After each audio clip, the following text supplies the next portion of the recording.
The brutal truth nobody tells you. Stop me if this sounds like your life. You pray, you repent, you promise God, this time will be different. And then it happens again. The same thoughts, the same temptation, the same shame. Let me tell you something most churches won't say out loud. Repeated sin is not a character problem, it is a strategy problem. You are not weak, you are not broken, you are not hopeless. You are in a war, and you've been fighting without a battle plan. Stay with me, because before this video ends, I'm going to give you 5 daily habits, not emotional hype, not one-time prayers, that crush lust and repeated sin at the root. But first, you need to understand why you keep losing, even though you love God. Why willpower always fails. Most Christians think victory comes from trying harder. That's the lie. If willpower worked, you would already be free. If motivation worked, you wouldn't be watching this video.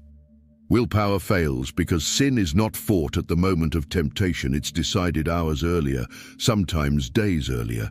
The enemy doesn't wait for you to fall. He sets the stage, and if you don't understand this, habit #1 won't make sense later. So keep listening. The real nature of lust. This is important.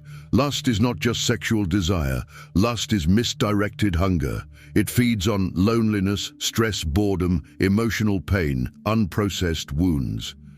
That's why you fall hardest when you're tired, you're alone, you're discouraged. The enemy doesn't attack randomly. He attacks predictably, and that's why your freedom starts with awareness, not shame. The war you didn't know you were fighting? The Bible doesn't describe sin as a bad habit. It describes it as bondage, slavery, strongholds, warfare. That language matters. You don't casually escape a prison. You don't politely defeat an enemy. You train daily. Which brings us to the framework of this entire video.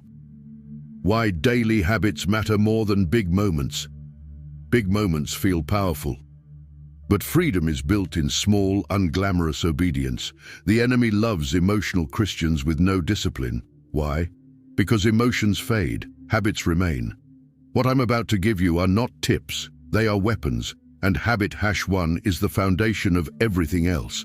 Habit #1, daily truth alignment, why your mind is the primary battlefield. You don't fall into sin suddenly. You drift there mentally. Before the act there is permission, rationalization, justification. Your thoughts decide your direction. That's why victory begins before temptation speaks. The daily reset. Most believers never do every single morning, before your phone, before social media, before noise. You must realign your thinking, not with feelings, with truth. This is not optional. If you skip this habit, the other 4 will fail.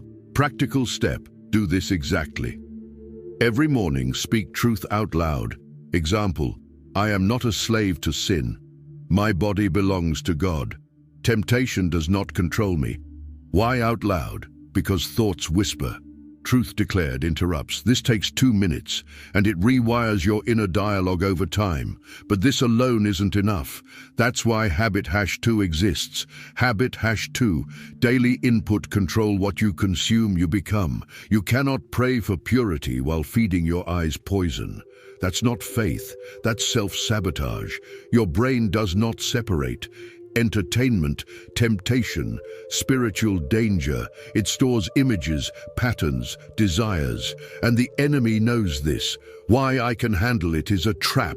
The moment you say, I can handle this, you already lost. Maturity is not exposure. Maturity is avoidance. Freedom doesn't come from resisting more. It comes from removing fuel. Practical step, non-negotiable. Do a daily input audit. Music, social media, videos, shows. Ask one question. Does this make temptation louder or quieter?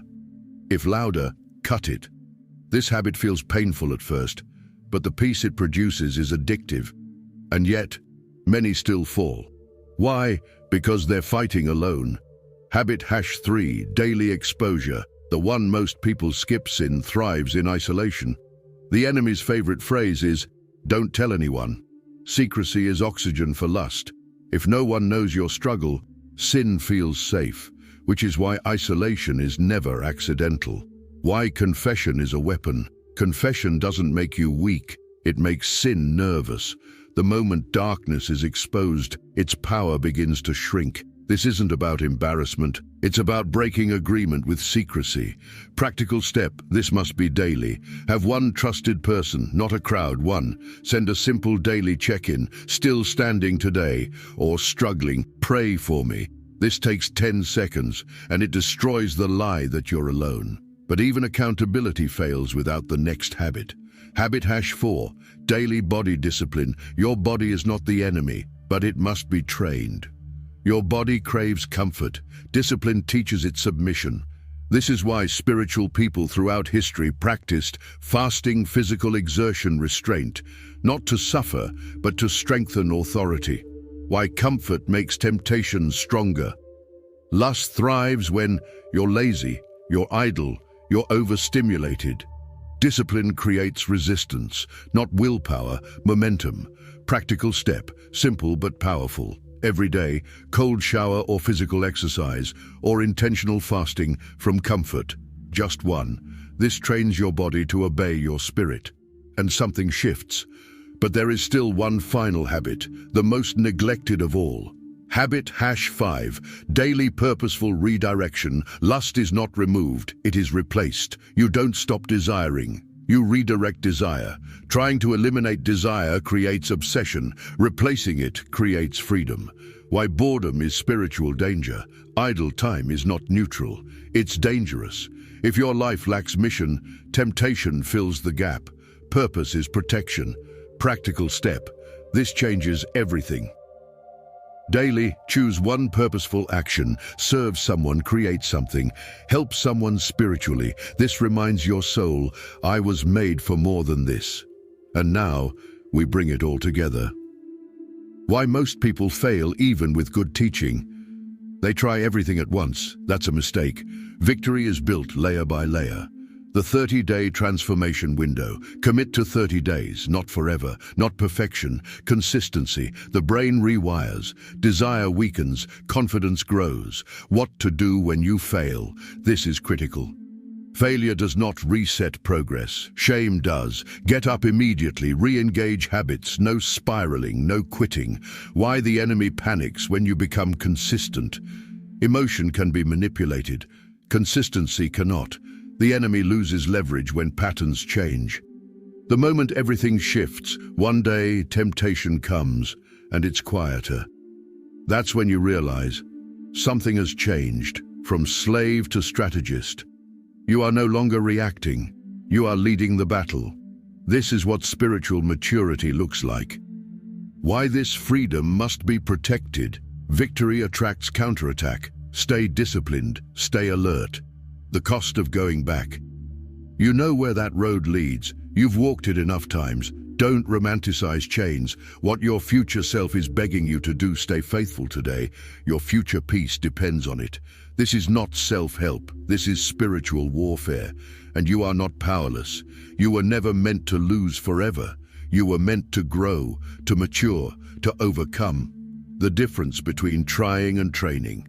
Trying relies on emotion. Training builds identity, the final warning. If you treat this casually, nothing changes. If you commit, everything does. Final encouragement. Freedom is closer than you think. Not tomorrow, not someday. Today, the spiritual war is not won in one emotional moment. It is won in the quiet discipline of daily habits. You now have the weapons. You have the plan. You have no excuse left. Now take action. Comment below which of the 5 daily habits you are committing to starting today. If you are serious about walking in freedom and not returning to bondage, subscribe to this channel. And before you leave, click the next video on your screen, where I reveal the one prayer that instantly shuts down temptation when it attacks. Commit, click, and walk in freedom.